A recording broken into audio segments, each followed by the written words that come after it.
Hey folks, it's Steve Wilmes, and I'm here with a quick tip dealing with these active shooters, and it really comes down to our textbooks. Remember these kids? Remember these parents? Like, do you remember these teachers? I love textbooks, and here's why. If you take your textbooks and you don't throw them away, you save them. Don't ever throw away your textbooks. Save them. And normally we put them on the shelf and they all look like this, lined up. If you take a couple and you turn them sideways and you put them back here and then you put this in front of it, then this makes for a little bit of a better barrier.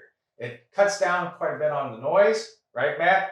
Yeah. And it also really helps if someone tries to shoot through the wall and then hits this textbook and the next textbook and then this textbook, right? So if we do that, we can take these and we can line them up on our bookshelves. And that's a great place for us then to kind of sit behind. It's not bulletproof. It's not going to necessarily stop everything. It may deflect a few. It may actually slow down or reduce the energy of the traveling projectile. So that being said, this is going to help quite a bit. So don't ever throw away your textbooks. Save them. Stack them up in your bookcase. And, you know, do like, what's that, Tetris? Is that it? Tetris, yes.